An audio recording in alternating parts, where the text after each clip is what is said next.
Okay, guys, so Signs of the Times Part 2, and I hope tonight we can get through it all. It's quite a long session. I'm going to start with a brief recap as usual, and then we're going to dive right in. Ma, if you could move your cup, please. So, as a recap, we talked about the three categories or phases of signs that will precede the ultimate end times event, which is Christ's return.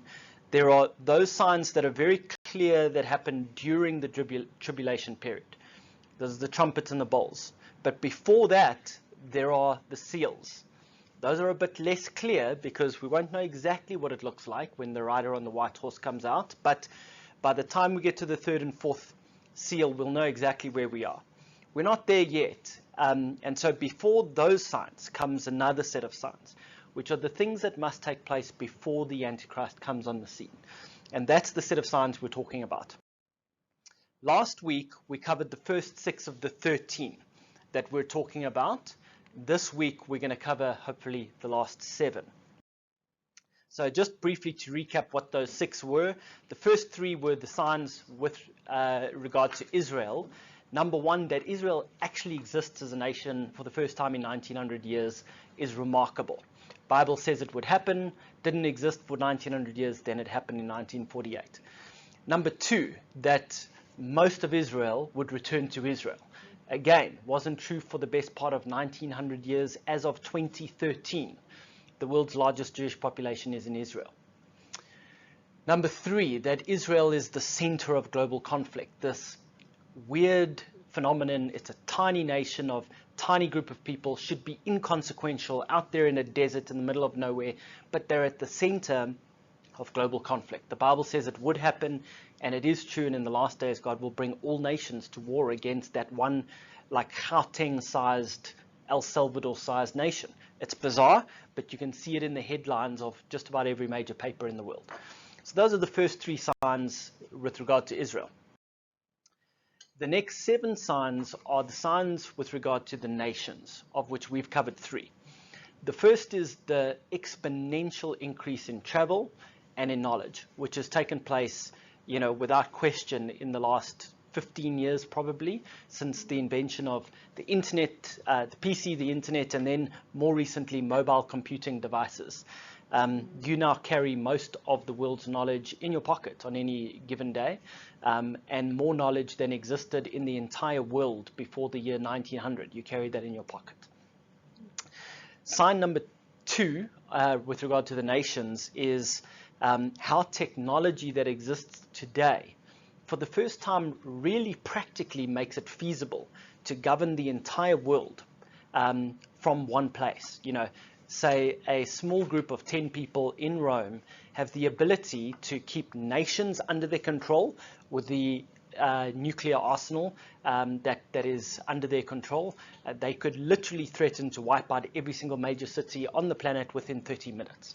So that power enables them to keep nations under their control. That didn't exist before the 70s and 80s. On that scale. And number 2, obviously, the gradual digitization of everything is starting to make it feasible for people to observe and surveil our every word and our every movement wherever we are, everywhere on the planet at all times, and to have in the background artificial intelligence constantly processing everything we do and say and flagging incidents, events, words, phrases that are, flaggable. So that technology, which is, really coming to fruition today, starts to, give you insight into how it's possible to literally run the planet from one place by one group of people, because that must happen in the end days, and now for the first time technologically it's possible. And then sign number 6, the exponential increase in the recent decade since the 60s of catastrophic natural disasters. Is maybe one of the weaker signs, but still something to watch, because the Bible says it will happen. We should expect it to happen, and it is happening, and it will continue to increase. So those are the 6 signs that we've covered. Now what we're going to do this evening is go through the next 4 signs with regard to the nations, and then hopefully the last 3 signs which are with respect to the church. So let's dive into sign number 7. It's the fourth one regarding the nations. And essentially in Revelation 13 and Daniel 7, what we're told is that in the last days, the world's most brutal ever one world government dictatorial empire will exist. It will be the most brutal government ever. It will be dictatorial. It will rule over the face of the earth. A massive totalitarian rule. So that's what the Bible tells us. We've covered how technology now starts to make that possible. But what you'll see as we talk through this one is that it's much more than just the possibility through technology. It's a process of putting together the institutional mechanisms that's happening right in front of our eyes. So I'm going to cover this in 3 brief points. Firstly, let's just take a step back and talk about the history of government. In light of the fact that that must happen, let's talk about how that's looked over history. Then let's talk about trends in recent times with regard to government. And then let's talk about why those trends are unfolding. So number one, the history of government. Well, for starters, government is a very simple thing. It's a group of people with the power to put laws into place and to enforce those laws. They happen to collect tax to pay for doing that, but that's how you can understand, in simplicity, government beyond personal government and, family government. Now, this has never existed on a worldwide scale before. The closest that we've ever come to that is the Roman Empire, which covered a vast, vast territory. But let me just put this vast territory in context. That's how much of the Earth's surface was covered by the Roman Empire. A fraction of what's in the square, which is a fraction of the globe. So what I'm saying is we've never had anything close to, remotely close to, a global government in the course of history. In fact, over the last centuries, the power of centralized authorities like governments, empires, has been severely restricted by 3 things. The first is boundaries of state government. So today, for example, the world map looks like that, and what the dark lines means is the government of Kazakhstan has no authority beyond that black line. Okay, so that's the first way in which governmental authority has been limited. Now, listen to this through the lens that one group of people will sit in one city and rule the entire planet. Okay, so these boundaries historically have been the first way in which kind of government authority over the earth has been limited. But there are 2 other ways. And yeah, let me just mention, obviously each one of these nations has their own formal government. The USA would have its, and then South Africa would have its, and then the governments would relate to one another and have authority to relate to other countries on behalf of the citizens of that country. So those have been the boundaries. Number 2 is that even those governments, their scope of power has been severely restricted. And you can look at the scope of power of a government on 2 axes. The first is, were they elected or have they imposed themselves? And the second is, how much freedom do they give individuals? You obviously have a totalitarian regime down here. They're not elected. They force their rule on everybody, and they give you no freedom. They tell you who you can phone, when you can go to the toilet, etc. In the other corner, you've got the ideals of democracy, where they have to be elected. And in addition, they give you lots of personal freedom. They're just there to bring order, basically, and enable people to prosper. So that's a spectrum for you. There are different belief systems underpinning these polar ends of the spectrum. This is going to become important as we cover what's happening in the world today. Underpinning this belief system that makes people form democratic societies is basically that the individual must be put ahead of the state. Why? Because human beings are evil and they're totally corruptible, and power corrupts and absolute power corrupts absolutely. Therefore, we must limit the power of government by enabling the people to throw them out and put new people in power. And those governments must be restricted in terms of how much they can curtail your rights and your freedoms as an individual. Okay, so rooted in a belief in sin, the fall of man, and the propensity of people in power to be corrupted and to lord it over people and oppress the people they rule. Rooted in that is kind of the vision of democracy. On the other end of the spectrum is a philosophy that says the community must come ahead of the individual. And underpinning this is a philosophy that people are stupid and we need an elite to rule over us and tell us what we can and can't do. And we need to be micromanaged by that enlightened elite who know what's best for us. And so this would be ruled by the elite for the sake of the collective, but the consequence is well, if the individual's interests go against the community's interest, well, the individual's interests needs to be squashed in the interest of the community. And in the name of such a philosophy, we have seen such regimes as the USSR's Communist Party, where basically if you don't believe what they believe and do what they want you to do, you get killed, tortured, your family gets persecuted heavily. You've had philosophies such as Hitler's Nazism, fascism, where initially he was elected, later, basically found ways to manipulate his way to retain power, was initially elected, but basically fundamentally curtailed people's power and freedoms as individuals. And of course, you've got the United States on this end of the axis being democratically elected governments who preserve the freedom of the individual, historically at least. So the way in which the second way in which government's power has been restricted has been that recently democracy has been in the flavor of the month, in favor.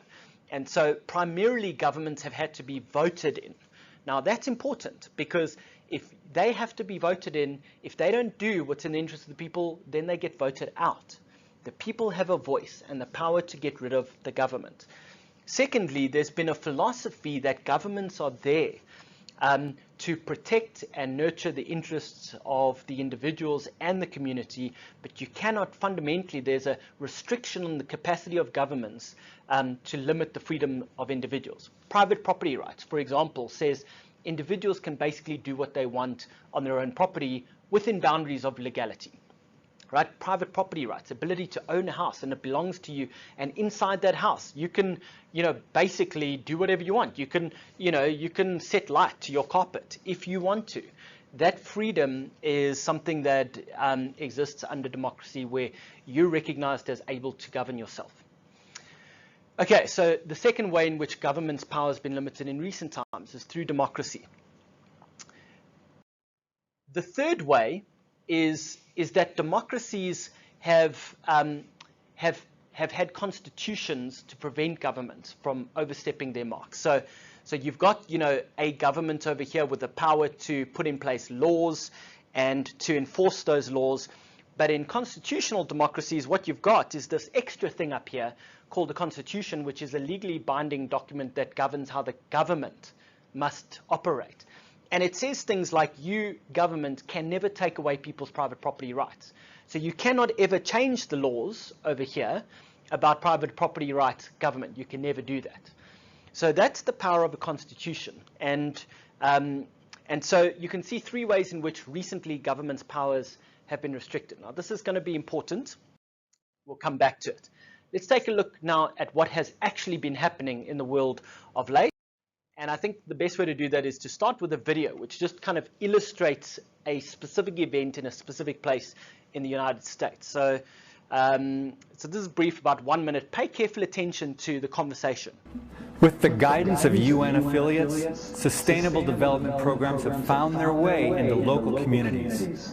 A good example took place in Contra Costa County, California in 2011. At a meeting to explain sustainable development, the following took place between the organizers and the citizens.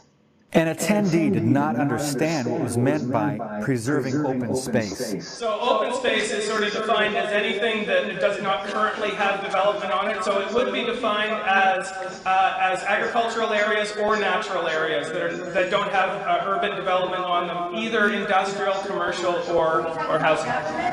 Open space, are you talking about private? People's private property, like eminent domain? It's both. Both? After much confusion from the citizens, a woman stated, Private property is that's part of our constitutional value for people to have and to do whatever they want with their own private property. And for us to sit here and say they can't use their own property and you're calling it open space is somebody's private property. Okay, so let me summarize what's going on over here.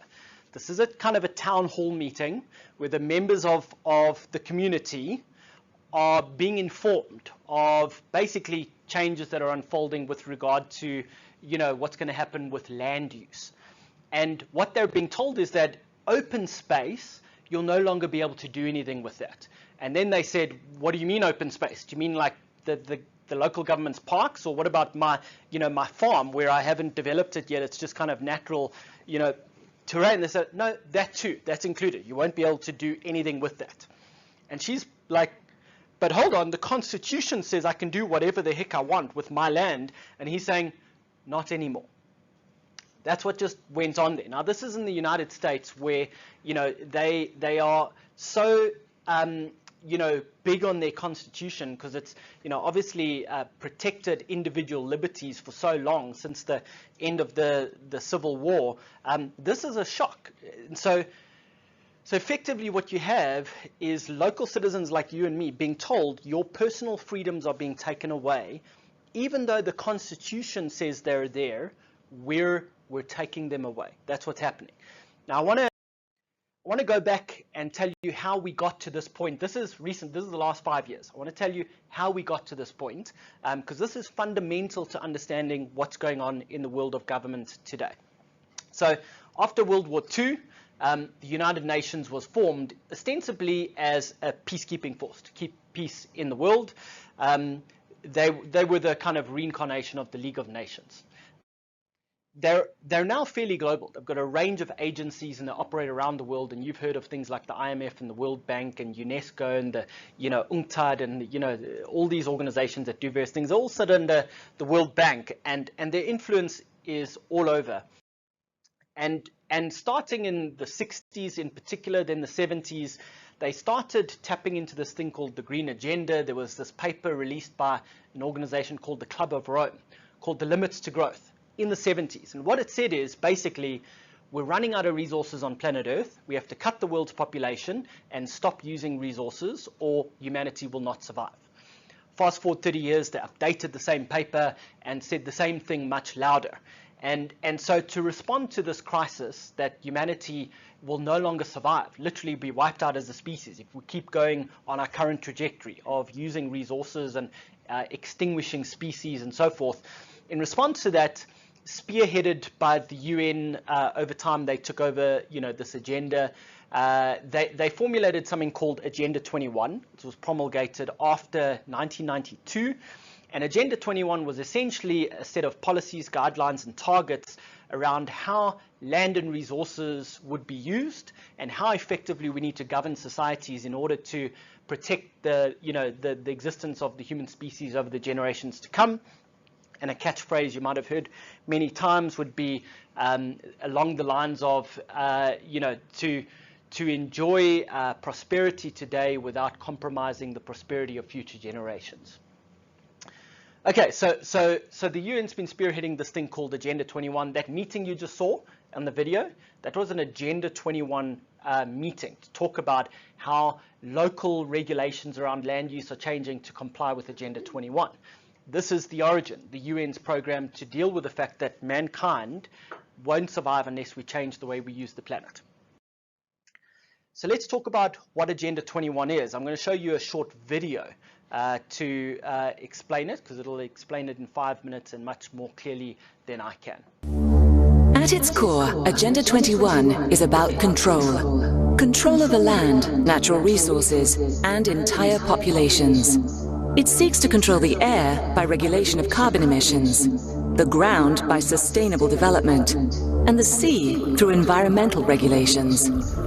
Officially stated, Agenda 21 is a comprehensive plan of action to be taken globally, nationally, and locally by organizations of the United Nations system, governments, and major groups in every area in which human impacts on the environment. Because being human will always have an impact on the environment, Agenda 21 paves the way for extraordinary UN control. When you boil it down, there are 9 basic tenets of Agenda 21. Move citizens off private land and into urban housing. Create vast wilderness spaces inhabited by large carnivores. Eliminate cars and create walkable cities. Support chosen private businesses with public funds for sustainable development. Make policy decisions that favor the greater good over individuals.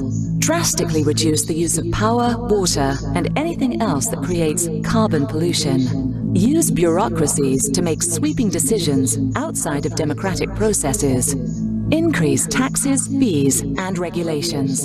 And finally, implement policies meant to incentivize a reduced population. This equation has four factors, a little bit of multiplication. So you've got a thing on the left, CO2, that you want to get to zero. And that's going to be based on the number of people, the services each person's using on average, the energy on average for each service, and the CO2 being put out per unit of energy. So let's look at each one of these and see how we can get this down to zero. Probably one of these numbers is going to have to get pretty near to zero. That's back from high school algebra, but let's take a look. First, we've got population.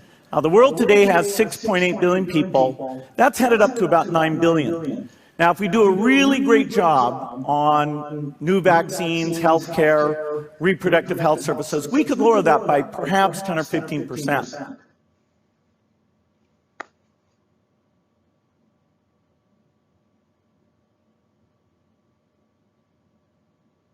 Finally, implement policies meant to incentivize a reduced population.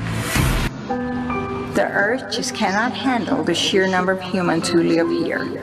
Something has to give. And I believe that it's up to us who have lived a good life to make sure that our children will have the opportunity to live good lives too. I have lived a good life. I have lived a good life. I have lived a good life. I have lived a good life.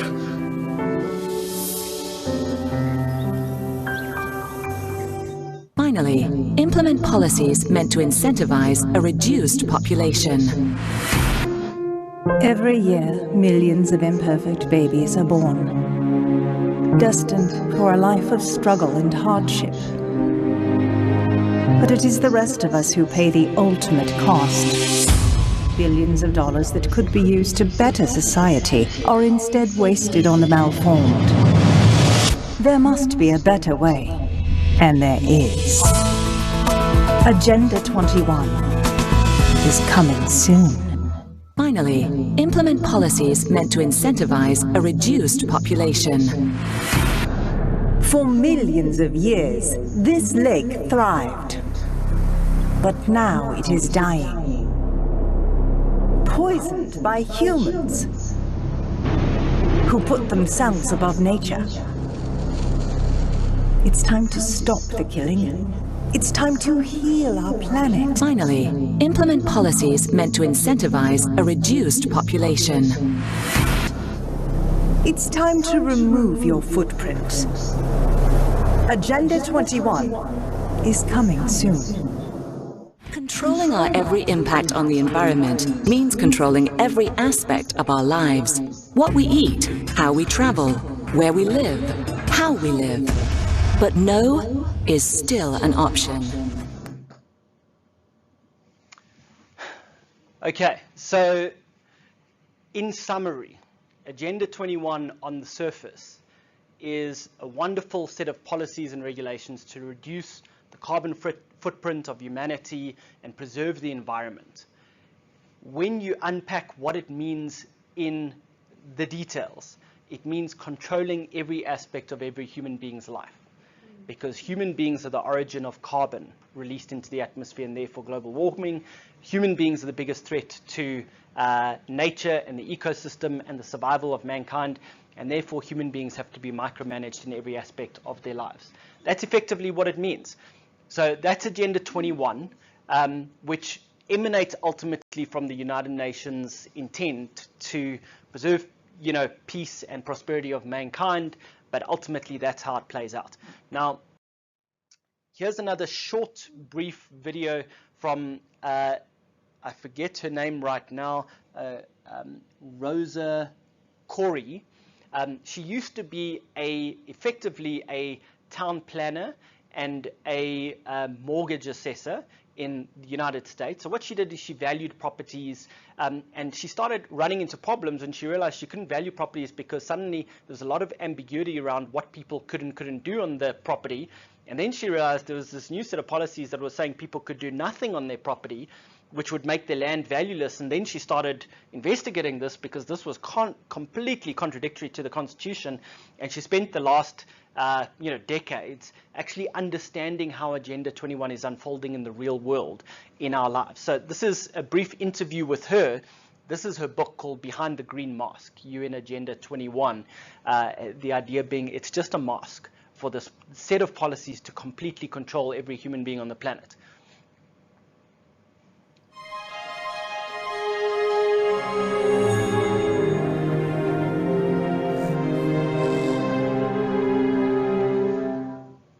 I'm Melissa Melton, back with InfoWars Nightly News. In just a sec, I'm going to talk to Rosa Corey, author of Behind the Green Mask, UN Agenda 21, available at InfoWarsShop.com. I want to talk to her a little bit about some of these sustainable development meetings that I've been attending locally here. And also, she wants to share with us some successes as we are actually winning the war against this UN global takeover plan. So, hey Rosa, how's it going? It's great. Okay, well, I wanted to talk to you for a little bit first. Just Agenda 21, it seems like on the surface, a lot of people are saying it's just so great, it's green, it's good for the environment. I've seen articles where they refer to it as a plan for the betterment of humanity. But can you tell people how it's actually a form of eco-tyranny they're basically using to usher in a one-world government? Yeah, it is actually. It's a blueprint. It's the inventory and action plan. It's the what they're doing is they're inventorying and controlling all resources, both natural and human, all means of production, all education, and all information in the world. That's what this plan is really about. So it has a green mask of environmentalism, but it's really about inventory and control, because you can't control what you don't know you have. So that's where we're at now. Exactly, and as you know, we here at InfoWars, Aaron Dykes and I and other reporters, we've been attending some of these local sustainable development meetings. And it's one thing to read about it in your book and to read articles about it, but it's another thing entirely to personally witness the manipulation of these planners when they go in and talk to these community people and they tell them this is your vision for your community. Yeah, that is the rhetoric, and they are instructed, they're taught. You know, people get their degrees in organizational management, in the sociology of groupthink, and this is what's being used by the American Planning Association and your local planners, and you're paying for it. So this is not your plan. This plan is the same plan all across the United States and all across the world. And every single one of these plans calls for smart growth, moving you into a dense city center and out of the rural areas so that you can be controlled and they can get control of all of the land, water, and Well, I know that I've read a little bit about some planning association boot camps, and you had mentioned you had a scoop on that. Yeah, I actually joined the American Planning Association. I'm sure that right after they hear this, they're going to ditch me out. I was going to say, how'd you manage to do that? We actually thought about trying it, but not around here. It's not going to happen. I know. I was amazed I was able to do it, and I did pay, and I got, I got the American Planning Association Communication Boot Camp, 12 weeks long of webinars and guidebooks, and how to manage people like us, how to shut us down, how to put us all in jail cells and take over the earth. Sounds fascinating. Basically, they're teaching planners how to counter what we're saying by lying to elected officials. They're telling planners how to lie to the people and how to lie to elected officials. And they're saying that, of course, we're funded by the Koch brothers and ridiculous stuff like that. It's not true. Well, I know at the last meeting, in the town that had less than 2,000 people, they were actually standing up and interrupting their pre-scripted PowerPoint presentation with their clickers and their questions, and it was really throwing them off. They were getting, I don't know if they've done the boot camp yet, because apparently they don't know how to handle that when the townspeople actually stand up and say, hey, I mean, we had one guy stand up and say, this isn't cool, you've got 4 questions coming up, and all of the answers are bad. What do? I don't want any of these. And they were like, oh, you can just handwrite something in, we'll take it into consideration, and it was pretty obvious that was not going to happen. So Yeah, that's exactly what you're instructed to do. They're like, oh yeah, you write that on a Post-it. We'll be sure and put it in the round file later after you. Yeah, and this is, exactly what's happening all across the nation. More and more people, Okay, so do you see what's going on? There's, from the United Nations, there is training of planners down at a local level in countries across the world, this example being the US. And what they do is they go to local communities and they orchestrate these co-planning initiatives where you plan your vision for your town. And the outcome for every town is the same. Every town in America is, the outcome is the same because they're trained in how to manage the process to get to the outcome they wanted all along, how to shut down people who disagree, and how to counter all the responses that would stop them from getting somewhere else. And basically, all the people's visions is about this thing called smart growth, high density areas, all the open space belonging effectively to the government who owns it and controls it and keeps it all natural and preserves the environment, and everybody's sardined into tiny little living areas where they can effectively use less energy and less resources, and by implication also be controlled. Now, going back to the diagram I showed you earlier on, let me show you what's actually going on. What does this amount to? Well, you've got, in this case, the United States, over here, providing law via local governments, which, operate at the local level. There are more layers than that, but I'm simplifying. And then enforcing that law. Now what you've got is all these United Nations agencies effectively coming in.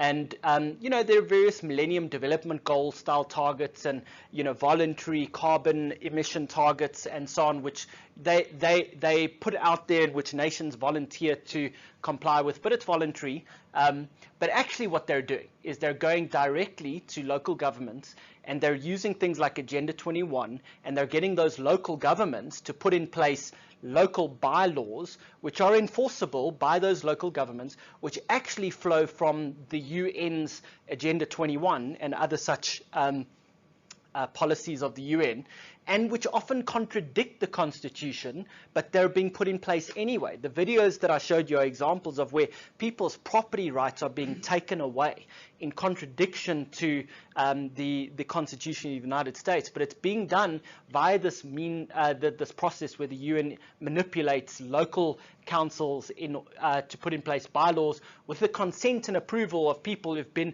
through a rigged process that's been engineered to get that outcome.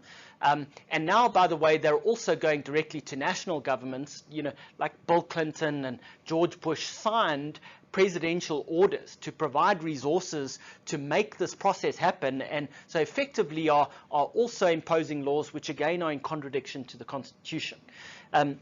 All of this amounts to, in summary, a gradual coup of national governments. Do you see what's happening? The place of instituting laws is being moved from here to here. That's what's going on.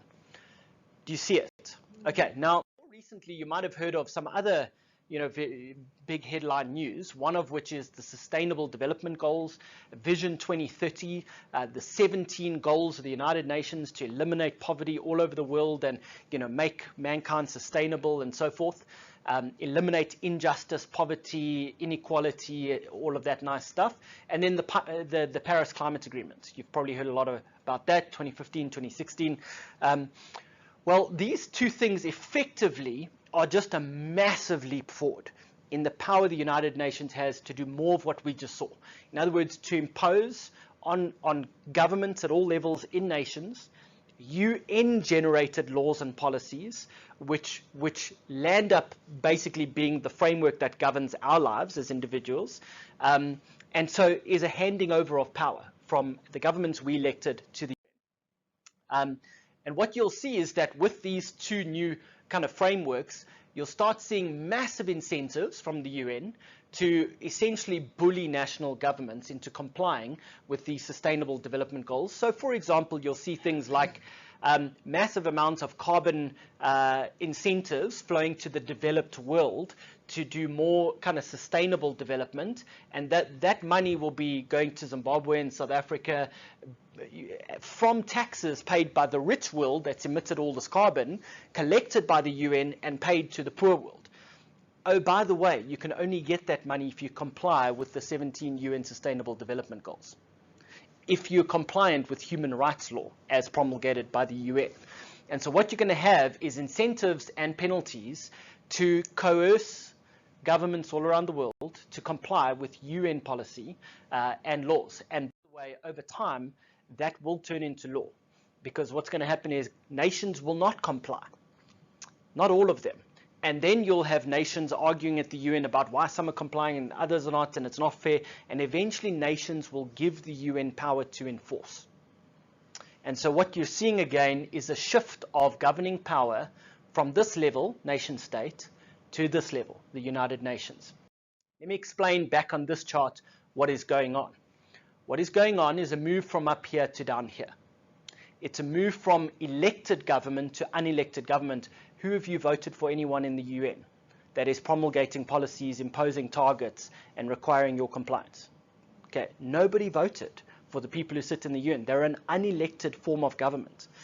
And they're gradually, through these goals, they're removing our individual freedoms, like private property rights, like your ability to drive, and all of this under the banner of the green agenda, right? Saving the environment, making humanity sustainable. But I want to tell you, this is absolutely creating the conditions for a totalitarian world government. Okay, so do you see the shift that's taking place? Are they intentional about controlling it, or are they being... Great question. Okay, so third point, what's the background to this? And I'm going to cover this in brief because we don't have a lot of time. You'll notice on many of these slides, there's a massive amount of detail, and I'm going to make one point and point to one fact and move on. The details there in your notes, along with all the source materials, so you can do more in-depth study, go to basically the source materials and find out how credible all this is for you, because it sounds a lot like conspiracy theory. But it is conspiracy fact, and it's open fact by this stage of the game. The fact is that none of this is at all an accident. It has been the active intent of globalists for the last at least century. In a book called Tragedy and Hope, A History of the World in Our Time, one of the world's most skilled historians of the last century, Carol Quigley, a prof at one of the big US colleges, wrote this book, 1,000-odd page tome on history over the last century. And in that he writes, and you can just look at the orange, he writes that there has existed this network of people called the Round Table Organization, Round Table Group. And they have, over the last century, been one of the most influential forces in human history and have actively conspired to create a one world government.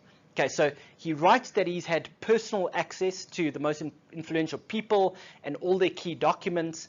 And actually, he quite likes their plan. The only thing he disagrees with is that they like to keep themselves secret. But this is a published document on the history of the last century, and as soon as they read this, they bought every single copy as well as the rights and refused to allow any further to be published. But you can now get a PDF copy of the book on the net. Anyway, so that's in a actual published work on the history of the last century, and furthermore, guys like Rockefeller have, in his latest biography, Memoirs, actually admitted this. They basically said, look, we're accused of this all the time, and if that's what you want to accuse me of, well, I accept it. I'm actually quite proud of it.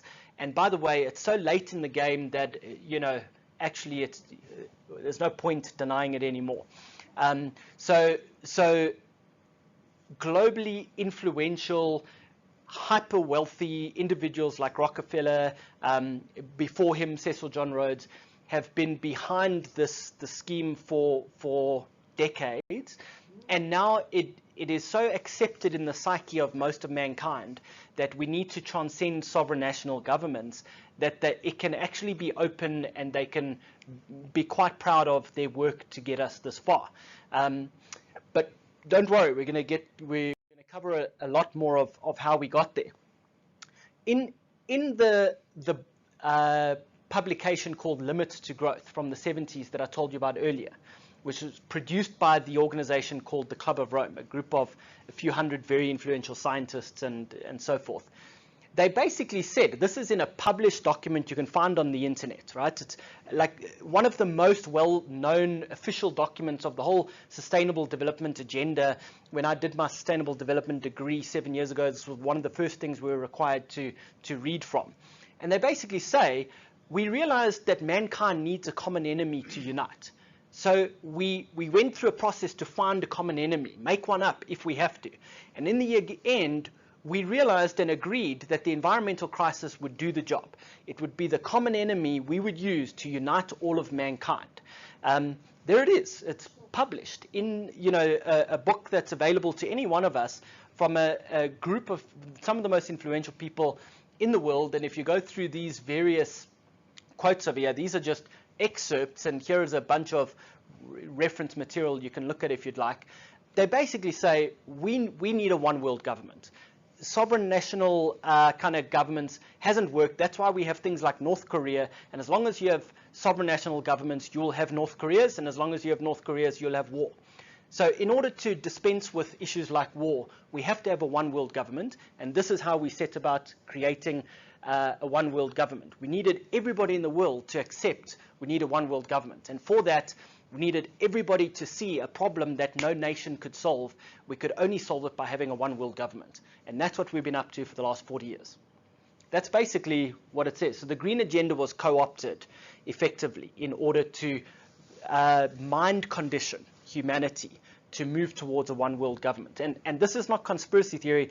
It's factually documented out of the mouths of the very people who've been doing this over the last decades. Through the course of decades, you can trace the United Nations as an individual agency using the Green Agenda to effectively demand more power, to move from effectively a voluntary NGO, peacekeeping force, to a one world government.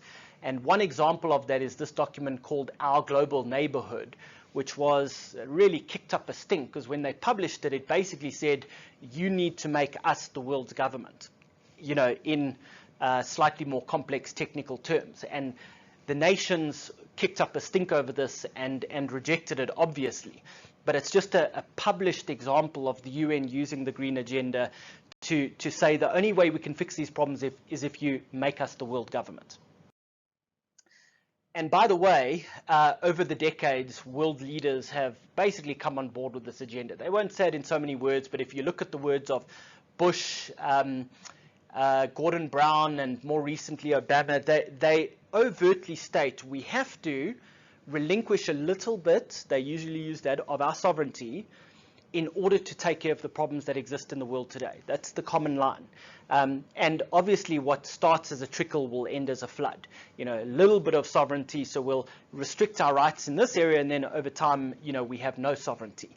And you can go on YouTube and find video clips of their speeches where it's coming out of their very mouths. This is not stuff, it sounds like conspiracy theory. It's actually, you don't even know if you can believe this stuff until you see it coming out of their own mouths.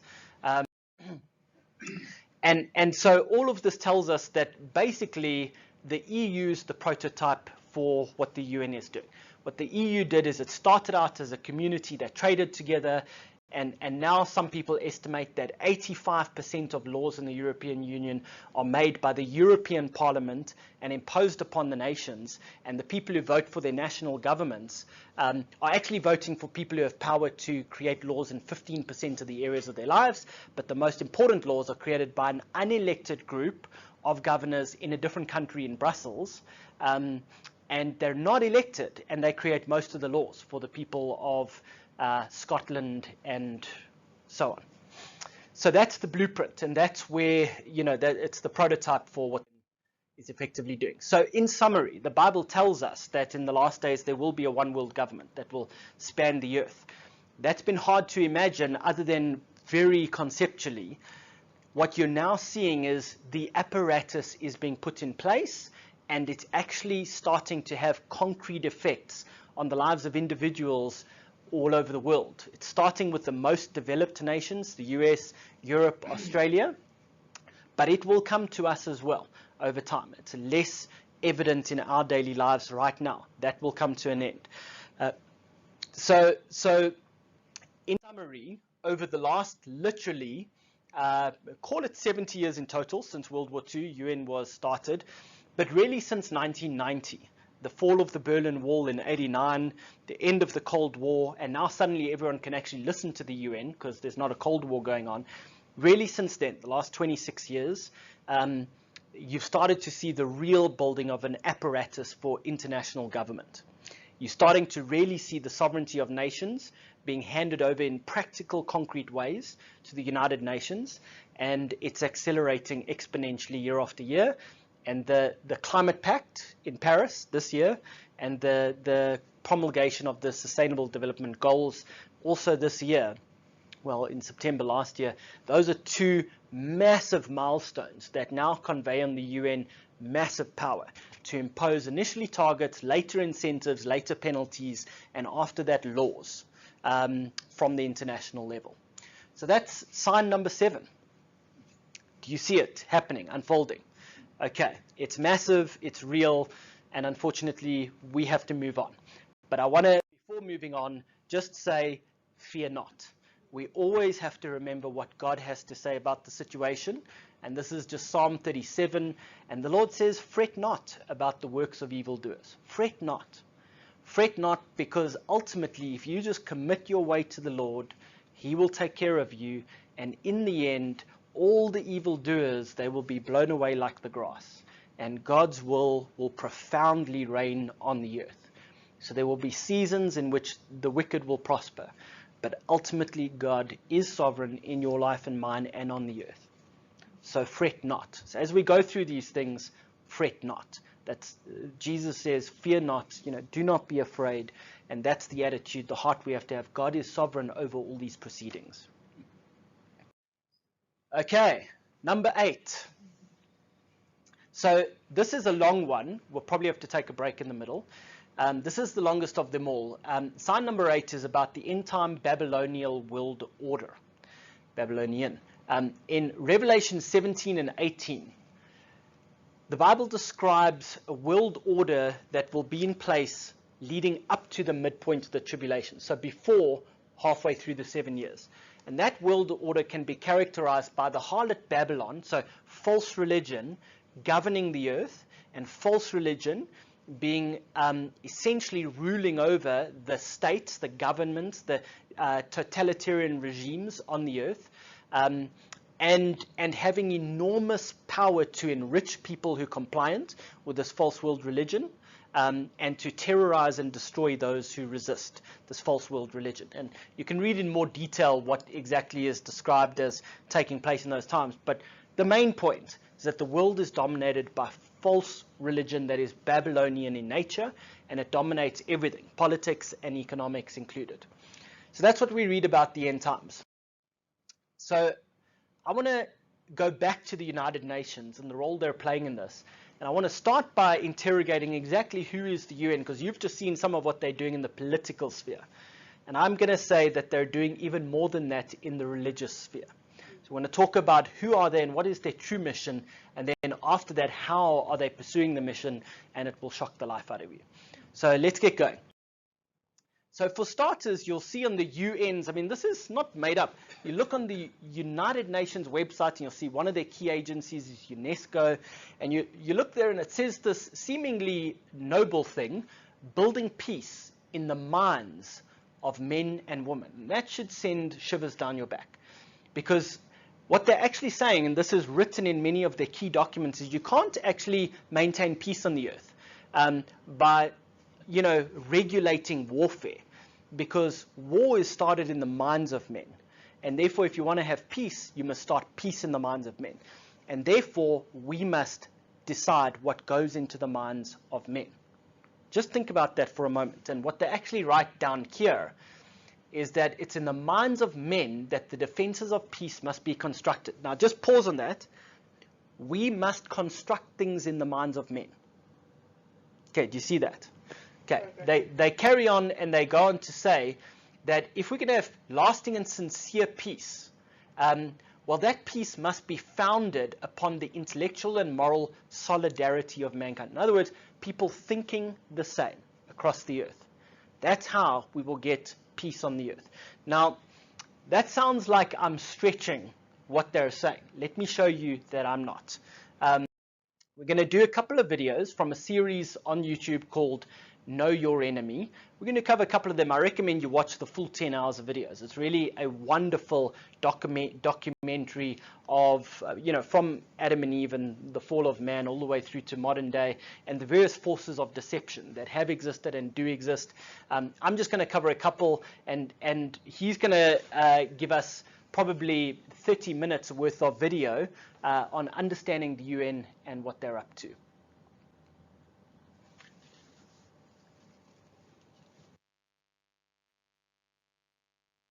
Very simply, the whole purpose of the United Nations is to reverse the scattering of Babylon and to bring all the nations of the world back together again. When we think about the aims of the United Nations, we generally think about them as peacekeepers trying to create political peace and unity, but the scope of their intentions extends far beyond this. They want to unite the world spiritually too. That's because you can't unite the world politically until it's been united spiritually. We've seen that theme throughout history, but I'll add another layer to that later. Now, the United Nations, as we know, is a successor to the League of Nations that was initiated after World War I in 1919 to promote international cooperation to achieve peace and security. It was during the Second World War on 1st of January 1942 that the name United Nations was first coined by Illuminist Franklin D. Roosevelt. 26 nations came together to pledge their commitment to continue fighting against the Axis powers of the day. 3 years later, in 1945, as the war was ending, representatives of 50 countries met in San Francisco at the United Nations Conference on International Organization to draw up the United Nations Charter. It was signed on 26th of June 1945 by all member countries and then later by Poland, who became the 51st member state. The UN officially came into existence on 24th of October 1945, and every year on this date it is celebrated as United Nations Day. So what about this charter then? Well, it copied heavily from the original charter drawn up for the League of Nations. This original charter was heavily influenced by Arthur Balfour, who we have met already as the one who handed Israel over to the Rothschilds. Balfour, apart from being British Prime Minister at this time, was a member of a number of occult groups, including the Society for Psychic Research, or SPR. Activities for this group included the holding of seances and attempts to communicate with the dead. He was also responsible for initiating a group called the Synthetic Society, whose primary aim was to establish a synthesized one-world religion. He, along with Frederick Myers, a fellow member of the SPR, created the preamble of all religions. Balfour had such unusual character traits and behaviours that it coined its own term, the Balfour Manner. Amongst those traits was a lust for control and power, an aloof pride and constant restlessness and dissatisfaction. These are all character traits associated with Satan, and they hint at his influence and presence with Balfour.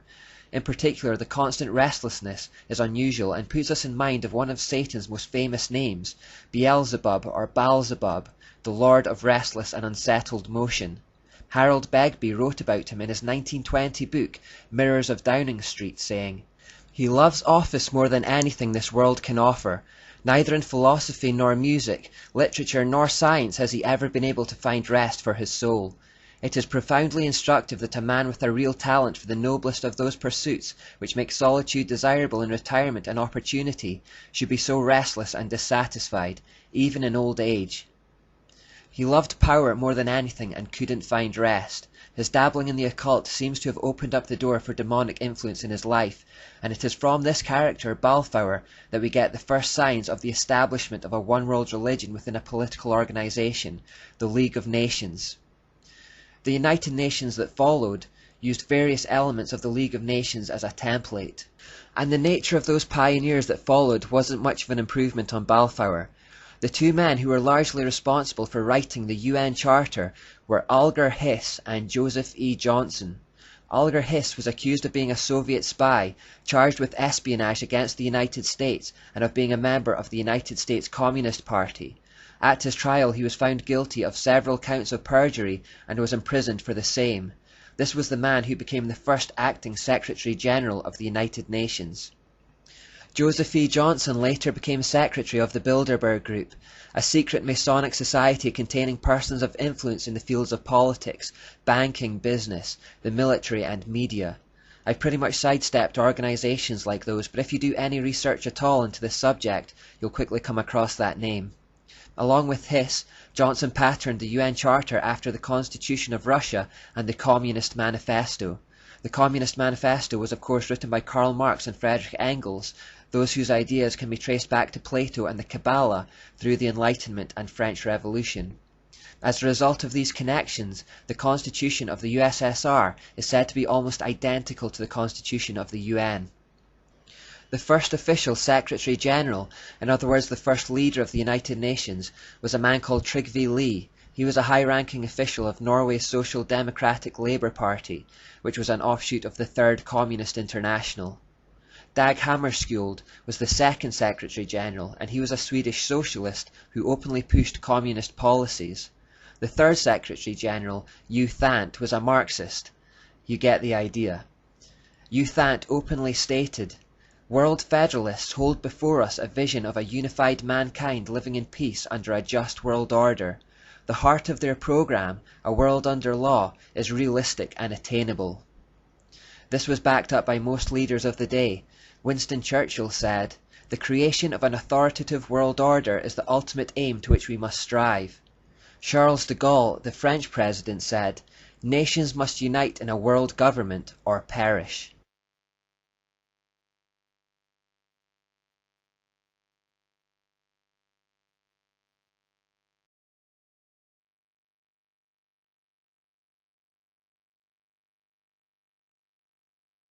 We have become used to thinking of the United Nations as a benevolent, peace-loving, completely neutral organisation, popping up wherever there is trouble and strife to put things right.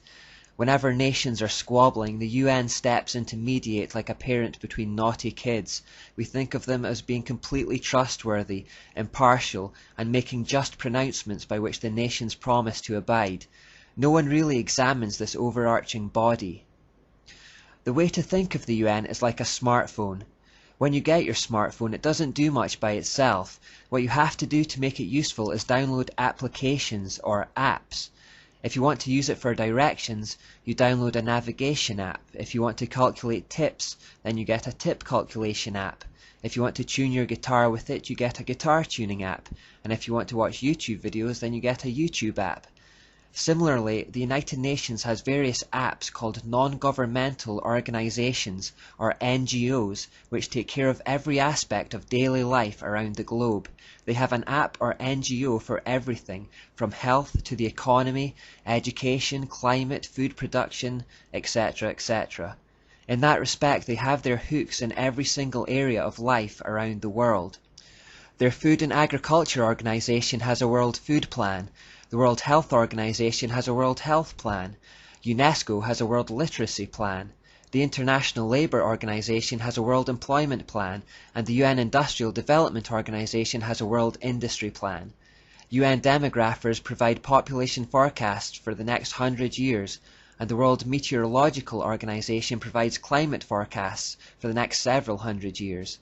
They have an app for everything, a plan for every part of our lives. Now, if the UN was indeed just a neutral, benevolent, peace-loving organisation, we may not have much to be concerned about. But it isn't. It has a specific agenda that drives everything it does, and that agenda, as usual, is driven by spiritual beliefs. Everything they do, everything they promote, flows out of that spirituality. If we look at the UN, do we therefore see the giveaway symbols, ideas, and terminology that has characterised the mysteries throughout history? Do we see evidence of the hidden hand that has guided those mysteries from the beginning of time? Well, if we take a look at the UN logo here, I think we will. You will notice that this is a circle within a crescent, which is the ancient symbol of the joining of sun and crescent moon. Here's an ancient Hittite stone in which we can see virtually the same symbol, with the laurel wreath and the crescent moon beneath it. In Greece, a laurel wreath around someone's head depicted a deity, kind of like how Catholics put halos around heads in their pictures to depict a holy person. So in the Olympic Games, for example, which was born in Greece, when you see athletes having laurel wreaths placed on their heads on the podium, this signifies that they have become immortal in their victory, as gods. Julius Caesar also picked up on this idea and wore a laurel wreath around his head. So the laurel wreath around the planet may also have a pantheistic element of deifying the earth. Now let's take a look at one of the apps or NGOs the UN set up for spirituality, the Temple of Understanding. The Temple of Understanding was founded in 1960, and Jean Houston, a New Age guru and supporter of the temple, wrote in her book Trojan Horse, "The temple's purpose is to facilitate the one world religion through the promoting of both the acceptance and the embrace of all religions, beliefs and rituals. The Temple of Understanding's meditation room was to be known as the Hall of Illumination, where the Illuminati, masters of wisdom, or leaders of the Temple of Understanding, will train the public in the new humanistic cult to create a new type of mystic." Included in its membership have been the likes of Hugh Thant and Eleanor Roosevelt, and it has set up chapters all over the world. Its headquarters are in the largest cathedral in the world, the Cathedral of St. John the Divine in New York City. Don't be fooled by the Christian-sounding name, it's a terrible place. Its building was partly funded by the Grand Master of the Masons of New York and featured on the front page of the Masonic World magazine in 1925. Amongst other things, it is notorious for displaying a female Christ figure and was one of the first to promote the ordination of homosexual clergy in the 1970s. It is a stronghold for several other occult organizations and New Age philosophies. As the mother institution of the New Age movement in the United States, its goal is to eclipse what they call the Age of Pisces with the Age of Aquarius. That's the astrological way of talking about the move from the modern era into the postmodern era that we looked at earlier. This building also has links with the cult of the People's Temple that was started by Jim Jones and which ended in mass murder. Every year at Halloween, this Masonic temple cathedral hosts a ceremony called the Grand Procession of the Ghouls, in which demons, ghouls and monsters walk through the sanctuary to macabre organ music. Here we also see a pagan coven engaging in a ceremony dedicated to Lucifer called Lucia. The Temple of Understanding has full UN accreditation and has been a key NGO in the spiritual department of the United Nations. 12 individuals listed as directors or advisors of the Temple of Understanding are also members of the UN's Global Forum Councils. Those forums have in the past welcomed numerous speakers who've openly supported a neo-pagan world religion. James Lovelock, for example, said that Gaia was the giver of life and had the capacity to heal herself, but that humans were cancers or parasites to this goddess Gaia, an illness too overwhelming for her to heal herself. Al Gore has also been a guest several times at the Cathedral of St. John the Divine, where he hinted at a pantheistic worldview, saying that God is not separate from the earth. Another member of the board of directors of the Temple of Understanding is Thomas Berry. He openly stated his belief that the world is being called to a new, post-denominational, even a post-Christian belief system that sees the earth as a living being, with mankind as her consciousness. Madeleine L'Engle, one of the Temple of Understanding's founders, gave courses inside the Temple of St. John the Divine, initiating worshippers into shamanism, out-of-body experiences, astral projection, the tarot, fortune-telling, psychic powers, yoga, sexual magic, astrology, abortion, and especially earth worship. This is the spirituality at the core of the United Nations, and the one it promotes around the world. They want the New World Order to be built on this kind of paganism, the whole world under the mystery religion, and we'll look more at this in the next few parts.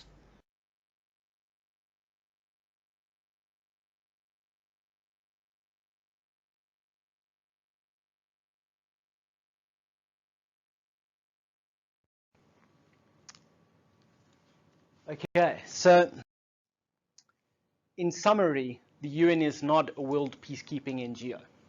At root and at fundamental to their mission is building peace in the minds of men by engineering mindsets of people around the world to be peaceable, and that peaceability comes out of embracing the new one world religion which they're propagating, which is fundamentally pagan, polytheistic, earth worshipping, That's at the heart of their spirituality. Now, I've given some extra reading materials you can go through. You can actually unpack the things their leaders say and what that implies for what the UN is trying to do. But effectively, what you'll see is that they're intentionally working towards. This is not a hope, a dream, or a philosophy in a document in a drawer.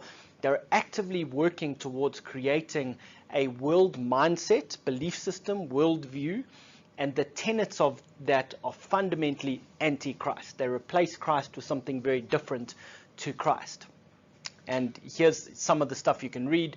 By the way, the founding document of UNESCO, its purpose and its philosophy by Julian Huxley, the first head, you can find a lot of the roots of what they're about as the UN and UNESCO. And it is absolutely mind-blowing reading. This is a public document of the United Nations you can get off UNESCO's website. So the source materials for this stuff are as robust as you can get. I mean, this is what's happening. So with that in mind, a little bit more on their spirituality, because there it was just hinted at, through symbols and so on, and talk of this temple of understanding, which is, the place, by the way, that temple of understanding we saw with the female Christ, and which, does, Luciferian rituals there on site. That's where the UN chose to host their 70th anniversary, at that place. So it's, profoundly insightful in terms of what the UN's roots and heart is. So a little bit more on the UN then.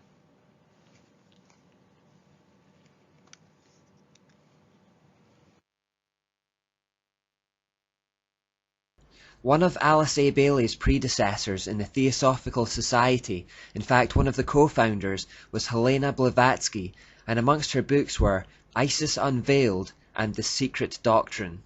From that latter book she says, Lucifer represents life, thought, progress, civilization, liberty, independence.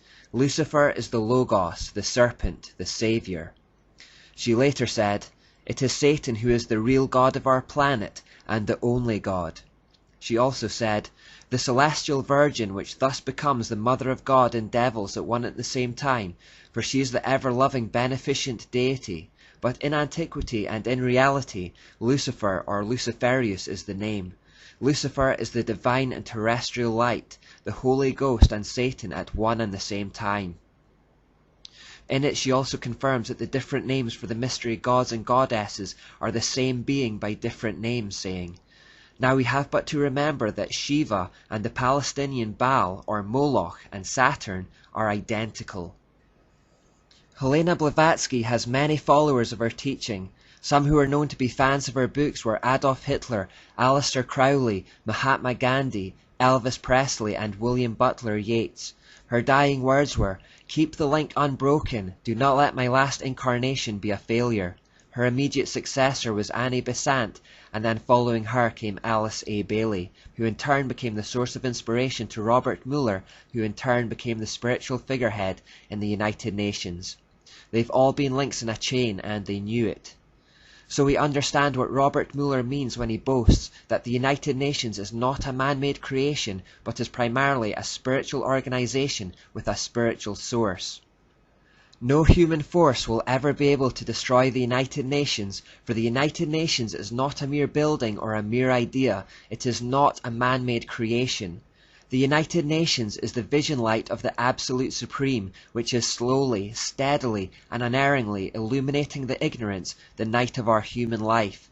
The divine success and supreme progress of the United Nations is bound to become a reality. At his choice hour, the Absolute Supreme will ring his own victory bell here on earth through the loving and serving heart of the United Nations. Again, his Absolute Supreme isn't the Christian Absolute Supreme, but is instead the Antichrist. Robert Mueller proudly says here that the United Nations ideal will never be destroyed by any human force because it wasn't created by men but by Lucifer. Now on this subject the Bible actually agrees. It won't be a human force that brings down the system. It will be Jesus himself who crushes it into nothingness and blows it away like chaff in the wind. and as Daniel 2:44 then says, the God of heaven will set up a kingdom that will never be destroyed or conquered. It will crush all these kingdoms into nothingness, and it will stand forever. Robert Mueller wrote ominously in Dispatch magazine in June 2001, "Do not worry if not all religions will join the United Religions Organization. Many nations did not join the UN at its beginning, but later regretted it and made every effort to join. It was the same with the European community, and it will be the case with the world's religions, because whoever stays out or aloof will sooner or later regret it." It might be just me, but there seems to be a hint of menace in those words. It's as though he's saying, if we don't sway you with the Plan A tactics, then be sure that Plan B tactics will follow later. If you don't conform, you're going to regret it. You will be a part of the system one way or the other. The Bible also tells us that these tactics will indeed unfortunately work on many Christians. 1 Timothy 4:1 says, "Now the Holy Spirit tells us clearly that in the last times some will turn away from the true faith. They will follow deceptive spirits and teachings that come from demons." We are already seeing this happening, and that's one reason why I think it's so important to learn this information, so that we see what the enemy is up to and don't fall into the trap. Alice Bailey confirms that it will be the Babylonian mysteries that unites the religions, saying, "Other steps will also be taken in this department of religions and of education, over which the Christ rules, and he will move to restore the ancient spiritual landmarks, to eliminate that which is non-essential, and to reorganize the entire religious field, again in preparation for the restoration of the mysteries. These mysteries, when restored, will unify all faiths." She goes on to explicitly say, "The day is dawning when all religions will be regarded as emanating from one great spiritual source. All will be seen as unitedly providing the one root out of which the universal world religion will inevitably emerge. Then there will be neither Christian nor heathen, neither Jew nor Gentile, but simply one great body of believers gathered out of all the current religions. They will accept the same truths, not as theological concepts, but as essential to spiritual living. They will stand together on the same platform of brotherhood and of human relations. They will recognize divine sonship and will seek unitedly to cooperate with the divine plan. Such a world religion is no idle dream, but something which is definitely forming today." Robert Mueller once more. "The world's major religions must speed up dramatically their ecumenical movement and recognize the unity of their objectives in the diversity of their cults. Religions must actively cooperate to bring to unprecedented heights a better understanding of the mysteries of life and of our place in the universe. My religion, right or wrong, and my nation, right or wrong, must be abandoned forever in the planetary age." Robert Mueller suggested that religions should unite under the authority of the Pope, saying, "We must also hope that the Pope will come before the year 2000 to the United Nations, speak for all the religions and spiritualities on this planet, and give the world the religious view of how the third millennium should be a spiritual millennium, a millennium which will see the integration and harmony of humanity." The Catholic Church, of course, craves the power that would come from having the world under the authority of the Pope. In 1917 in Fatima, Portugal, there was famously an apparition of Mary that appeared to 3 children saying, "You have seen hell where the souls of poor sinners go.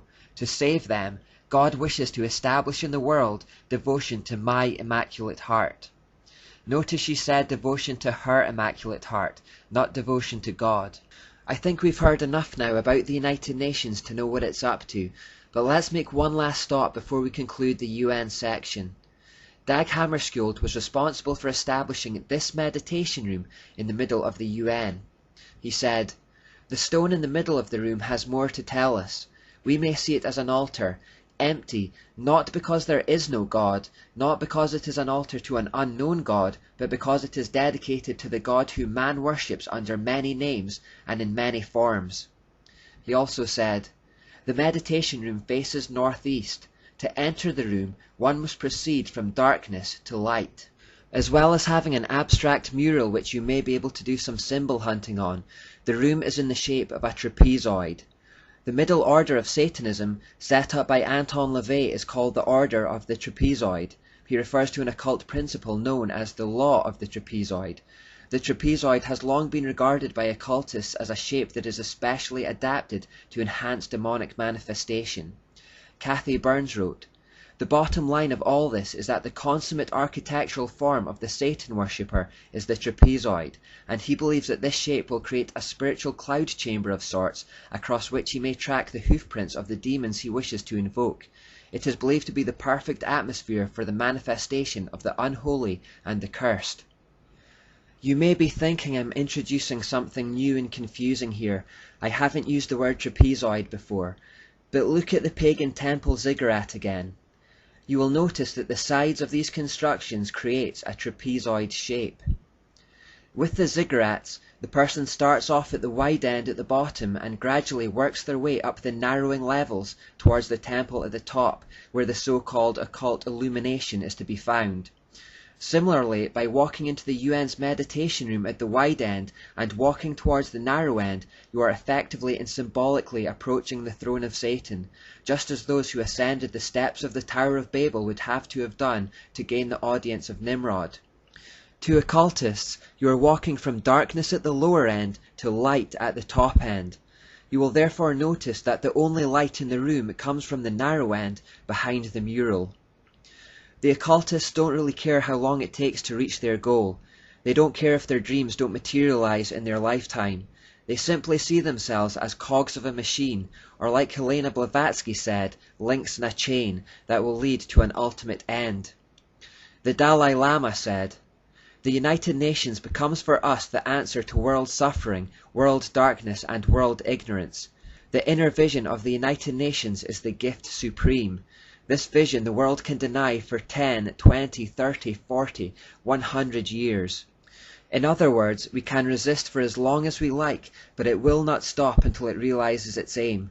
It may take 10 years, it may take 100 years.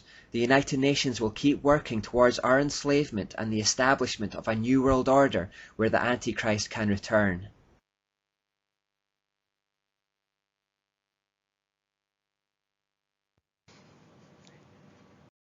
A little gloomy, sorry about this, but I want to arm you with a realistic understanding of this entity that is the United Nations and the people behind it. Those faces that you saw there are not obscure individuals somewhere down in the rank and file.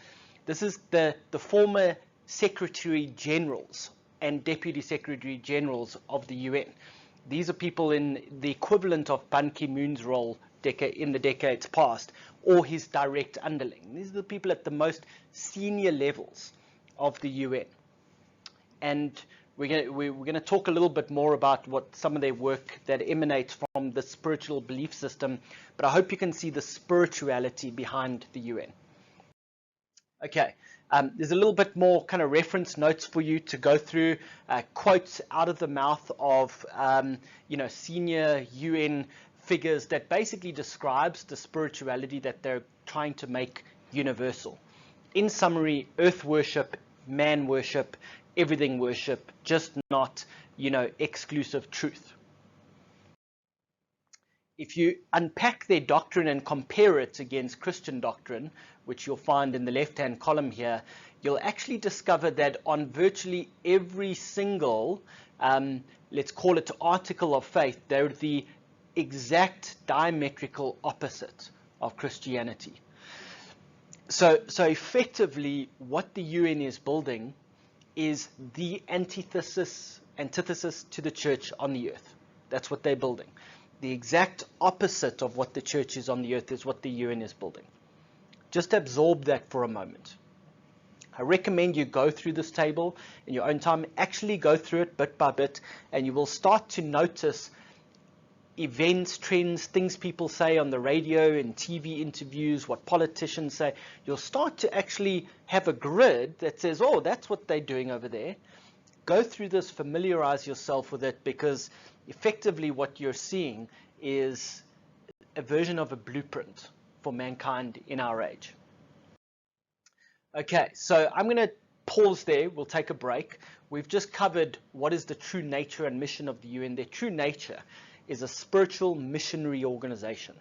And their true mission is to create a one world religion to underpin world peace but this one world religion is something which everybody must sign up to, and it effectively begins with saying we all worship the same God. And so, you know, I as a Muslim can embrace you as a, you know, Christian and Hindu as my brothers. And that's phase one. And then once we're all there, we can actually all abandon our current faith for a higher version of our current faith that says, well, that you know, the God of Islam is Allah, but actually this is who Allah really is. And we all go after the truth of who Allah really is. That's what the UN is really about. Okay, so we'll pause. Okay, guys, so we've covered who is the UN. Now we're going to cover how are they doing what they're doing in terms of formulating one world religion. This is going to be a whirlwind. There's lots of detail behind this in your notes, and I encourage you to go through it if you're interested. I'm going to cover things in headlines. So focus on where my red laser pointer is. Just stick there, and then in your kind of... Mom. Sorry.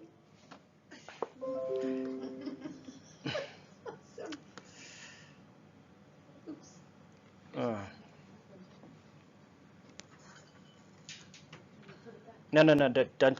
Focus on where my red pointer is. Okay. So 6 steps, the way in which they're formulating a one world religion, starting with the minds of men. Step number 1 we've talked about, they're commandeering the green agenda. Think about what this is doing. They're saying the global problem is not sin. The global problem is man creating an environmental crisis. And then what they're doing is saying our crisis response as mankind isn't to seek God for forgiveness. It is to control the way man lives so that we no longer have an environmental crisis and the world is sustainable. So they've changed what the basis of morality is in the world from the departure point of commandeering the green agenda and magnifying it so that literally your grandchildren will not live unless we fix, you know, the global ecological crisis. So that's step number 1. Step number 2, they've built a propaganda machine in order to put this in all of our minds. Now, what I'm telling you is quoted as intent, as strategy in formal and official UN documents you can download off of their website. This is not engineered. They say things like, since wars begin in the minds of men, it is in the minds of men that we must construct the defenses of peace. Later they say, we need to provide the world with a common outlook shared by all nations and cultures. Think about that. We need to make sure everybody thinks in the same way around the world. And they later say, we need to use the techniques of persuasion and propaganda used in the world wars to achieve this in order to overcome the resistance of millions to desirable change. We need to create this mass philosophy, which we can never do without using mass media. Okay, so they literally describe, this is in the early 50s, their strategy to engineer a mass psychology that will support global peace in the long run. That's number 2, build a propaganda machine. Now this propaganda machine has 2 pillars, 2 arms, if you will. So that's step 3 and number 4. Number 3 is commandeer global media. They literally stated their intent to enlist the global press, radio, cinema, etc. to the full extent possible in order to use education to bring about this one world mindset. And you'll note, for example, how the global media's ownership has been centralized over the last decades, whereas in the 80s, there were literally 50 different companies that were the most popular media outlets in the world, responsible for 90% of media. That is now 6 companies. They've bought them all. There are now 6 organizations, 6 CEOs, responsible for what 90% of human beings hear via the media on the earth. Okay, so who owns those 6, you might ask? Well, I'm inclined to believe, based on this, that it is most likely the globalists, the very wealthy Rockefellers of this world who've acquired those stocks. And you won't be able to trace this because it will all be through myriads of chains of shell companies owned by shell companies, you know, in dispensations where we can't track the data. But you can, this was directly stated as part of the strategy, commandeer mass media. Number 4, what do you commandeer next? Education. again stated overtly, is world will never change unless there's a new education, so we have to change it. And by the way, we have to take over the way that the world is educated. So UNESCO has literally come up with something called the World Common Core Curriculum, one curriculum for the world. Now, this is busy penetrating education institutions around the world as we speak. So let me show you a little bit more about this World Common Core Curriculum of the United Nations coming to a school near you any day now. So this is Robert Mueller. He was the head of UNESCO and basically the second in charge of the UN for a long time, but head of UNESCO. UNESCO is the agency responsible for using science, education, arts and culture to basically build peace in the minds of men around the world. So that's who he is. He was in charge of the strategy for decades, died in the early 21st century. And here's a bit of information about the World Core Curriculum he's come up with and who he is.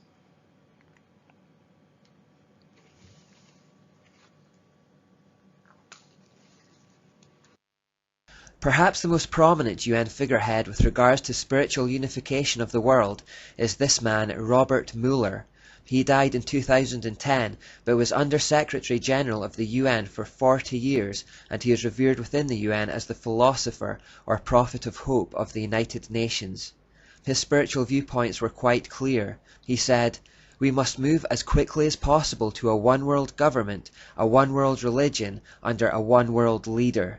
He believed that peace for this one-world order rested primarily on religion, saying, "Peace will be impossible without the taming of fundamentalism through a united religions that professes faithfulness only to the global spirituality and to the health of this planet."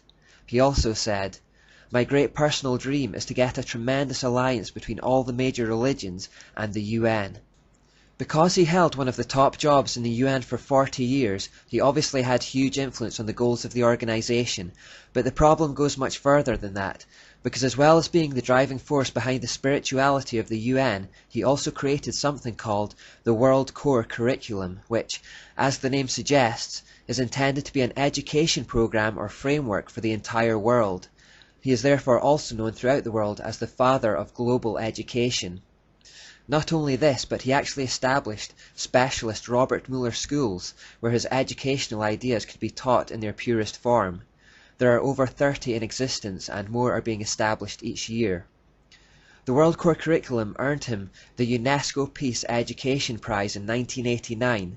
Now, since UNESCO is just an NGO of the UN, that seems a little meaningless to give yourself an award, but anyway, following the plaudits he received from within the UN, he also drew up a framework for world media coverage, as well as a framework for planetary and cosmic consciousness, and a framework for arts and culture. Basically, these are plans for how they might dominate the information flows to influence the mindsets of the world. My focus is the World Core Curriculum because the idea was that the UN issues this document to the nations, who then use it as the framework for their own regional school curriculums. By this method, all the schools around the world would start teaching their kids the same ideas about life. The coming generations would then have the same worldview and the same attitudes for the New World Order. Robert Mueller said of it that we must steer our children toward global citizenship, earth-centered beliefs, socialist values, and the collective mindset which is becoming a requirement for the 21st century workforce. He went on to say, "A World Core Curriculum might seem utopian today. By the end of the year 2000, it will be a down-to-earth daily reality in all the schools of the world." Now, he was a little ambitious with the timescale, but the determination to see it happen hasn't gone away. Here in Scotland, a new curriculum has just been introduced called the Curriculum for Excellence, and although it has been heavily criticised by parents and by teachers alike, it openly bases itself on UN frameworks, and one of its key components is preparing children for global citizenship, and it uses phrases like the child's well-being and well-becoming. Most people wouldn't pick up on that, but we know from the evolution part that the word becoming is an occult term for the evolution towards godhood.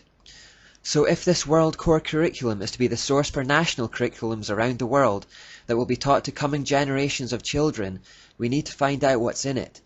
Robert Mueller wrote in the World Core Curriculum notes that The underlying philosophy upon which the Robert Muller School is based will be found in the teachings set forth in the books of Alice A. Bailey.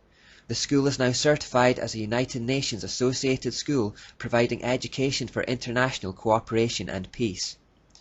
So this whole curriculum that is to be implemented around the world and which is to be fed to every child on the planet to prepare them for a one world government rests upon the philosophies of this one woman called Alice A. Bailey. We better find out more about her.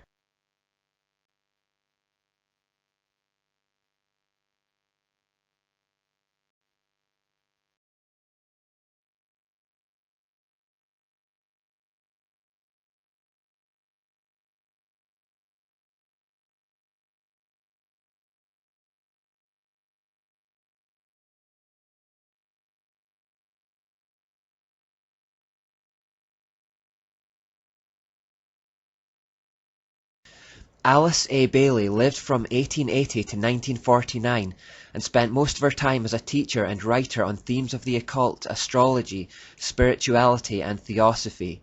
She stated that the majority of her books were telepathically channeled through her by a spirit being who she believed to be a master of wisdom. Initially she just referred to the being as the Tibetan, or by the initials DK. Later she called it Jwal Khul. She showed the same kind of mental disturbance that we've seen in other occultists in the past.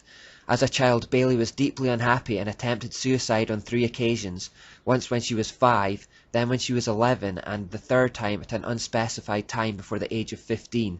It was after this third attempt, aged 15, on June the 30th, 1895, that she was apparently visited by a stranger who told her that she needed to develop self-control in preparation for certain work that was planned for her to do. Coming from an Anglican background, she initially believed this man to be Jesus, but later identified him as a spirit called Master Kuthumi after she went to the occult Theosophical Society and saw a portrait of him hanging on the wall. Theosophists believed that this spirit had previous incarnations and that one of them was Pythagoras, who you might remember was an influence on Plato, and also St. Francis of Assisi, amongst others. As a result of this, St. Francis of Assisi has been named the patron saint of the United Nations. You may also remember that St. Francis of Assisi was one of the main inspirations for Ignatius Loyola. On top of this, it's also on St. Francis Day that thousands flock to the Cathedral of St. John the Divine in New York City for the mocking Blessing of the Beast ceremony. You may also remember that the UN chose San Francisco, which is Spanish for St. Francis, as the location for the first UN meeting and charter signing. Plus, the town of San Francisco is known for being especially liberal and permissive. I haven't done any research into St. Francis, so I don't know why he keeps popping up and why he holds such a special place in the hearts of occultists, but there is clearly some reason for these links. Because Alice Bailey initially thought this demonic spirit was Jesus, we see once again the ability of Satan to disguise himself as an angel of light. In earlier life, Bailey was married to an Episcopalian minister, but after it failed, she severed ties with her Christian heritage altogether and remarried a 32nd degree Freemason, Foster Bailey. Together they founded the esoteric magazine The Beacon and started a company called the Lucifer Trust. This organization was created to manage the business of publishing her 25 demonically channeled books. They later changed its name to the Lucis Trust to hide its true meaning. This Lucis Trust is today another key NGO for the United Nations. As a subsidiary to the Lucis Trust, they also created the World Goodwill Organization to help mobilize the energy of goodwill to cooperate in the work of preparation for the reappearance of the Christ, to educate public opinion on the causes of the major world problems, and to help create the thought form of the solutions. She also used the Lucis Trust to found something called the Arcane School, which gives a series of courses on her views on karma, reincarnation, and the divine nature of man. The school uses typical hierarchical degrees of esoteric knowledge. As is to be expected of anyone driven by the hidden hand of Satan, she also had the telltale hatred for the Jewish people, referring to them as the Jewish problem. Now from that background you can probably tell that her teaching's not going to be good, but here are some quotes. She wrote, "I dedicate myself anew to the service of the coming one, and will do all I can to prepare men's minds and hearts for that event. I have no other life intention." Now when occultists talk about a coming one or even use the term Christ or cosmic Christ, They are not referring to Jesus, who in their inverted version of events is the evil one. To them, the Christ is in fact Lucifer, the Antichrist. This is the one for whom they wait, and the one who they are preparing the world to receive. Indeed, she clarifies this when she writes, "The Tibetan has asked me to make clear that when he is speaking of the Christ, he is referring to his official name as head of the hierarchy. The Christ works for all men irrespective of their faith. He does not belong to the Christian world any more than to the Buddhist or Mohammedan or any other faith. There is no need for any man to join the Christian church in order to be affiliated with Christ. The requirements are to love your fellow men, lead a disciplined life, recognize the divinity in all faiths and all beings, and rule your daily life with love." So here we see her demonic spirit guide telling her to promote the idea that all faiths are equal and there is no single faith that is exclusively true. These are the ideas that are built into Robert Muller's World Core curriculum. Alice A. Bailey wrote that when their Antichrist comes, first of all, he will come to a world which is essentially one world. So they believe that they have to create this one world order in order to prepare the way for their Antichrist. That's what the UN are doing. Bailey goes on to say, "The major effect of his appearance will surely be to demonstrate in every land the effects of a spirit of inclusiveness, an inclusiveness which will be channeled or expressed through him. All who seek right human relations will be gathered automatically to him, whether they are in one of the great world religions or not."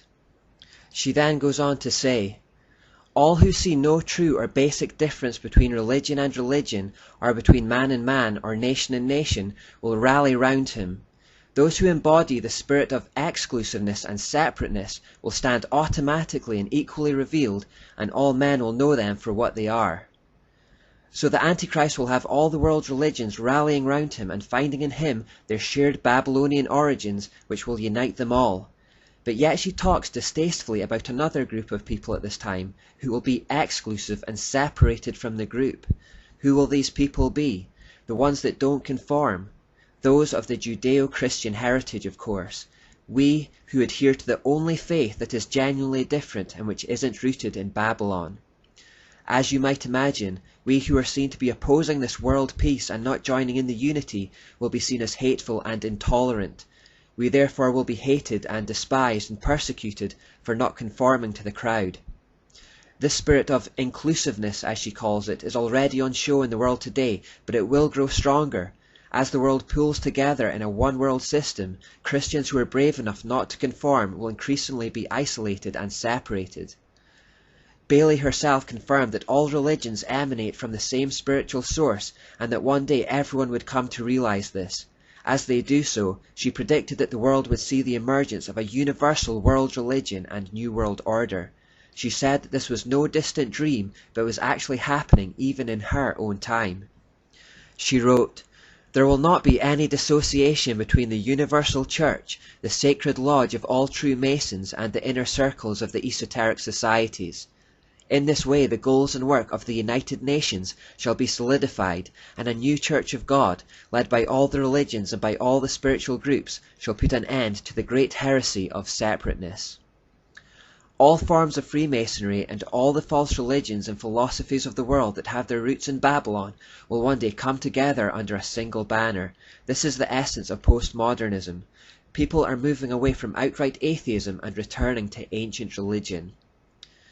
Bailey refers specifically to the United Nations again, saying, "Evidence of the growth of the human intellect along the needed receptive lines can be seen in the planning of various nations and in the efforts of the United Nations to formulate a world plan. From the very start of this unfoldment, 3 occult factors have governed the development of all these plans." Bailey doesn't reveal what these 3 occult factors are, but the main point is that she is explicitly revealing the occult nature of the UN and their plans to implement a one-world religious system. She again goes on to say, "Within the United Nations is the German seed of a great international and meditating, reflective group, a group of thinking and informed men and women in whose hands lie the destiny of humanity. This is largely under the control of many fourth-rate disciples, if you could but realize it, and their point of meditative focus is the intuitional or Buddhic plane, the plane upon which the hierarchical activity is today to be found. Again, I don't know too much about this astrological system of which she speaks, and I don't think we need to go too much into it, but it's interesting that this fourth ray discipline has the name Harmony Through Conflict, and is connected with the moon. So she's basically referring to the Hegelian principle and Ashura. And because we've always looked at the sun and moon in tandem, the sun in this astrological system of Bailey's apparently belongs to the second ray, which represents seeing beyond differences into unifying principles. Again, a feature of our time. Remember, Robert Muller said that the basis of his educational ideas came from Alice A. Bailey. These are the ideas that the UN gave him an award for, and these are the ideas that the UN wants to be filtered into every school around the world so that coming generations of children will grow up with this mindset.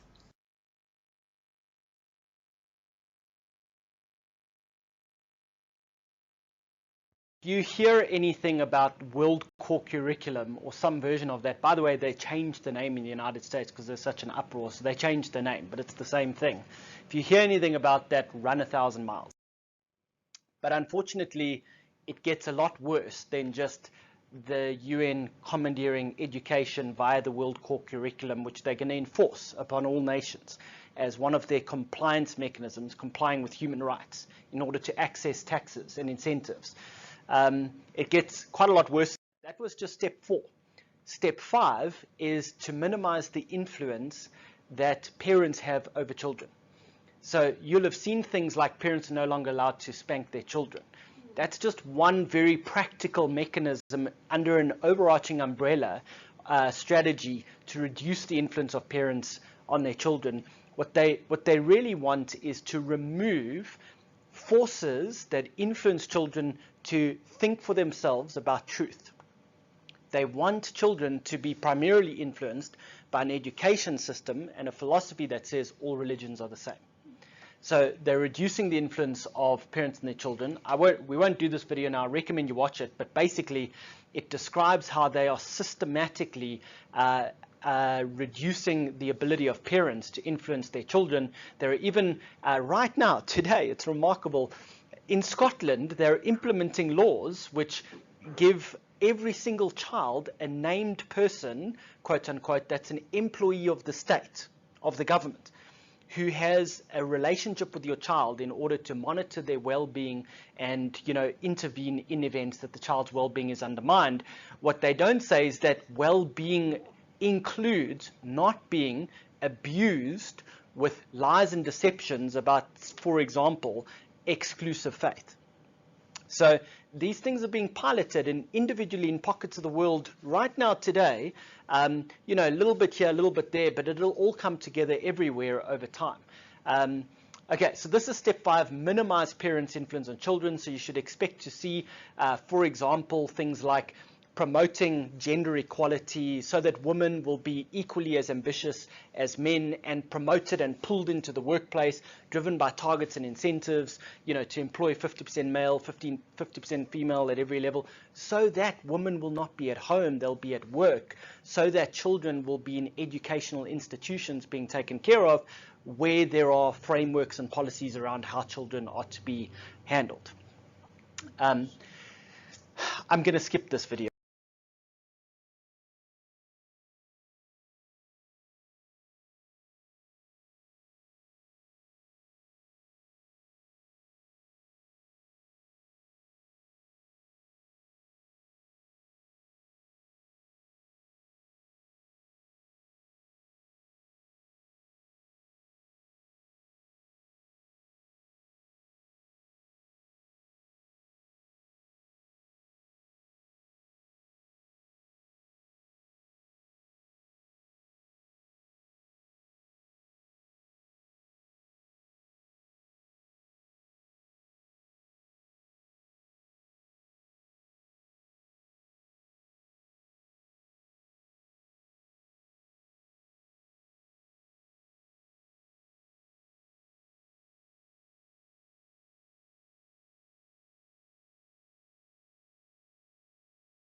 for the sake of time, but you know, the link is there. I recommend you do watch it. It's quite shocking. It's well beyond what you might think shocking is. So that's step 5. And step 6 is slowly but surely subsume all religions into this higher synthesis. A synthesis of truth says, well, you guys think you as Christians worship God, you as Muslims worship God, you as Jews worship God. But the higher truth is we all worship the same God. That's a higher synthesis of truth. And so here, for example, is a note, literally from Ban Ki-moon, the head of the UN, to all people of all faiths, basically saying, us, the people of all faiths, need to unite mankind in fighting against the crisis mankind is facing. And your prayers are what will enable, by the way, your prayers, all of you, of all your different faiths, are what will enable the UN and mankind to succeed in our mission to basically save man. So you'll see a lot of this, which promotes, emphasizes, magnifies all of our prayers are of equal value. All of our faiths are of equal value. We're working together. We're on the same team. We're on the same page. All creating this rhetoric, this, you know, subliminal everywhere, all over the place in every movie and program, and the storyline around how we all worship the same God, so we can all be united together in this one faith. I no longer see it as, you know, us Christians and everyone else. I see it as all of us, as one humanity. So that's step number 6, and you can see tangible progress in the world towards, you know, mankind appropriating this kind of world view. For example, what I mentioned earlier on, you know, Pope Francis holding interfaith prayer services.